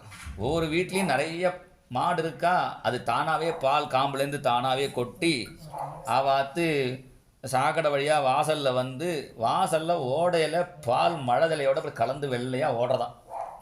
இதை பார்த்தா எப்படி இருக்குன்னா, பார்க்கடல்லேருந்து பகவான் இறங்கின உடனே பார்க்கடலும் கூட வந்த மாதிரி இருக்கு. ஒரு பாட்டி வந்து பிரசவத்துக்குன்னு 4 பேர், அந்த காலத்துக்கு ஆற்றுல தானே பிரசவம், அந்த காலத்தில் வீட்டில் தான் பிரசவம் நடக்கும். அதனால் பிரசவத்துக்கு வந்த 4 பாட்டிலாம் இருக்காலே அவாலும் படுத்து தூக்கின்னு இருக்கா. கிருஷ்ணன் பார்த்தா எல்லாம் தூங்குறது, குவான்னு கத்தினா. ஒரு பாட்டு எழுதுண்டா, ஆஹா குழந்தை பிறந்துருத்தேன்னு நேராக நந்தகோபன் வாசலில் தூங்கின்னுக்கார். ஒரு வாயில் சர்க்கரையை போட்டு உனக்கு புள்ள குழந்தை பிறந்திருக்குன்னு சொல்ல அவர் போய் யமுனையில் குதித்து ஸ்நானம் பண்ணணுமா. குழந்தை பிறந்த செய்தியை கேட்டால் நதியிலையோ குளத்துலையோ அப்படி டைவ் அடித்து குதித்து ஸ்நானம் பண்ணணும். அப்போ ஜலம் எவ்வளோ தூரம் எம்புறதோ அவ்வளோ தூரம் பிதிர்கள் கரையேறான்னு. இப்போ என்னடான்னா பாத்ரூமில் தான் நம்மளே குதிச்சுட்டு தண்ணி அப்படி விட்டுக்கணும் போல இருக்குது. அதனால் அவர் போய் நதியில் போய் குதிச்சுட்டு வந்து தான தர்மங்கள்லாம் பண்ணுறார். அப்போ பிரம்மா என்ன பண்ணார், தானே ஒரு தொட்டில் போட்டாராம். மாணிக்கம் கட்டி வைரமிடை கட்டி ஆணி பொன்னால் செய்த வண்ணச் சிறு தொட்டில் பேணி உனக்கு பிரமன் விடுதந்தான் மாணிக்குரலனே தாளேலோ வையமளந்தானே தாளேலோ. இந்த தொட்டில் பிரம்மா போட்டாரோனோ, நான் தான் போட்டின்னு சொல்லலையா. Donated by Brahma. சாதாரண மரத்தொட்டியில் போட்டாலே அவள் நான் தான் போட்டேன்பா. இவர் தங்க தொட்டியில் போட்டுட்டு டொனேட்டட் பை பிரம்மான்னு போடலை. அதனால ஆழ்வார் எழுதினார் டொனேட்டட் பை பிரம்மா பிரமன் விடுதந்தான். அவர் பிரம்மா சொல்லிட்டு போயிட்டார், இது தொட்டில் இருக்குது, தொட்டில் இந்த மாதிரி நீ ஒழுங்காக படுத்துக்கோன்னார். ஏன்னா நீ படி உலகம் வைய வளர்ந்தானே, நீ இப்படி திருவிக்கிரமனா வந்தேன்னா அது மாதிரி தொட்டில் எங்களால் போட முடியாது, தொட்டில் இந்த மாதிரி காலை அட்ஜஸ்ட் பண்ணிக்கோ அப்படி சொல்லி, நான் அவருக்கு வேணால் காலை பெருசாக்க முடியும் சின்னதாக்கவும் முடியும். அதனால் அந்த தொட்டியில் பிரம்மா போட்டுட்டு போயிட்டார். எங்கள் குருநாதர் சொல்வார், நந்தகோபனுக்கு அடித்தது பாக்கியம். என்னன்னா குழந்தையும் ஃப்ரீயாக கிடச்சிது, தொட்டிலும் ஃப்ரீயாக கிடச்சிது. தூக்கி தொட்டியில் போட வேண்டிதான் வேலை இருக்குது. அதனால் தொட்டில் அந்த கண்ணனை போட்டு எல்லாரும் பாட்டு பாடுறார்கள். நந்தலாலா கி ஜெய் நந்த பாபா கி ஜெய், நந்தலாலா கி ஜெய் நந்த பாபா கி, நந்தலாலா கி ஜெய் நந்த பாபா கி ஜெய், நந்தலாலா கி ஜெய் நந்த பாபா கி ஜெய். யசோதா மையா கண்ணையா கி ஜெய், யசோதா மையா கண்ணையா கி ஜெய், யசோதா மையா கண்ணையா கி ஜெய், யசோதா மையா கண்ணையா கி ஜெய். எல்லாரும் பாட்டு பாடுறார்கள். அங்கே தொட்டில் போட்டிருக்கா. ஒரு குழந்தை, ஒரு மாமி பார்த்தா, இந்த குழந்தை இவ்வளோ அழகாக இருக்கு, நாராயணா பெருமாளே நீ தான் அந்த குழந்தையை காப்பாற்றணுங்கிறான். உடனே அந்த மாமியை பார்த்து கிருஷ்ணன் இங்குங்கிறான். இங்கு பேசுகிறது பாருங்க, நான் இங்கு பேசுகிறேன், நான் நாராயணன் அங்கே இல்லை இங்கே தான் இருக்கேன், இங்குங்கிறான். அதுக்குள்ளே அந்த ஊரில் ரொம்ப வயசான பாட்டி இருக்கா. நந்தகோபனுக்கு தொட்டில் போடும்போது அந்த பாட்டி தான் வந்து பாடினாலாம். அதனால் அவன் சொன்னார், எனக்கே நீங்கள் தான் தொட்டிலுக்கு பாட்டு பாடுங்கள், அதனால் இந்த குழந்தைக்கு கொஞ்சம் ஆசீர்வாதம் பண்ணணும்னு அந்த பாட்டி கையில் அக்ஷதையை கொடுக்க, அந்த பாட்டி வந்து பார்த்தால் அந்த குழந்தையுடைய கை காலை பார்த்தா சங்கு சக்கரம் எவர் ரேகை பார்த்தால் யார் கையில் சங்கு சக்கரம் இதெல்லாம் ரேகை இருக்கோ அவெல்லாம் பகவானுடைய அவதாரம் சொல்லியிருக்கு. அப்புறம் வேணால் கை காலை பார்த்துக்கோ நீங்களும். அந்த சங்கு சக்கர ரேகையை பார்த்துட்டு ஆஹா பகவானே அவதாரம் பண்ணியிருக்காரே, இந்த டயத்தில் எனக்கு வயசாகிடுச்சு. இந்த 90 வயசு பாட்டி பார்த்தால் அக்ஷதை கிருஷ்ணன் தலையில் போடாமல் தன் தலையில் போட்டுனாலாம். நான் ரொம்ப தீர்காயுசாக இருக்கணும், கிருஷ்ணகிரியை பார்க்கணுமேன்னு ஆசீர்வாதம் சிரஞ்சீவியாக இருக்கணும்னு சொல்லுவாள். சிரம் பாகீதி பாலகேதா ஆசிஷ பிரயுஞ்சானாக. சிரம் பாகி, ரொம்ப நாள் இருந்து எங்களை காப்பாற்றுறாப்பா அப்படின்னு அந்த பாட்டி பிரார்த்தனை பண்ணினால், கிருஷ்ணன் பிறந்த பிறகு வீட்டுக்கு வீடு லட்சுமி கடாட்சன் நிறைஞ்சதுங்கிறார். இது இங்கே அங்கே பக்கத்தில் இருக்கிற கோபிகள், பக்கம் வெளியில் இல்லை கோபிகளும் வந்துட்டாங்க. ஏன்னா காலங்காட்டால் வாசத்தளிக்க வரலாம் விசாரிச்சுக்கிறார். ஏண்டி லட்சுமி, யசோதைக்கு இன்றைக்கி பிரசவ டைமாக இருந்தால் என்ன குழந்தை பிறந்திருக்குன்னு கேட்டால், லட்சுமி எழுத்து வீட்டு லட்சுமியை கேட்டவுடனே அவ சொன்னால், எங்கள் மாமியார் பார்த்துன்னு வர பேருக்கா இன்னும் வரலேன்னா. அதுக்குள்ளே பக்கத்தாத்து பார்வதி சொன்னால், எங்கள் மாமியார் பார்த்துட்டு வந்துட்டா யசோதைக்கு ஆண் குழந்தை பிறந்திருக்கு சொன்னால். ஆண் குழந்தை பிறந்திருக்கா, ஜோசியர் பொன் குழந்தை பிறக்குன்னா சொன்னார். ஒன்று இன்னொரு கோபி சொன்னால், இப்போ ஜோசியர் சொன்னதும் ஒன்றும் பலிக்கவே மாட்டேங்கிறது. அவர் வந்து ஆண் குழந்தை சொன்னாலும் பெண் குழந்தை சொன்னாலும் இப்போ இருக்கிறது ஆண் குழந்தை தான். இன்னொரு கோபி சொன்னால், நான் வந்து இப்போ தான் பார்த்துட்டு வந்தேன், அது மாதிரி நேற்றுக்கு பிறந்த குழந்தை மாதிரி இல்லடி, யாரோ கொண்டு போட்ட மாதிரி இருக்காது. நேற்றுக்கு பிறந்த குழந்தைனா அப்படியே கண்ணை மூடினா இருக்கும். இந்த குழந்தை யார் போய் பார்த்தாலும் எல்லாரையும் பார்த்து கண்ணடிக்கிறதுங்கிறான். உடனே எல்லா கோபிகளும் பால் தயிர் வெண்ணையெல்லாம் எடுத்துன்னு போய் அந்த கண்ணனை பார்க்கிறார்கள். அதன் பிறகு எல்லார் வீட்லேயும் லட்சுமி கடாட்சம் நிறைஞ்சதுங்கிறார். அதனால் கிருஷ்ண அவதாரத்தை கேட்டாலே நம்ம வீட்லேயும் லட்சுமி கடாட்சம் நிறையுங்கிறார்.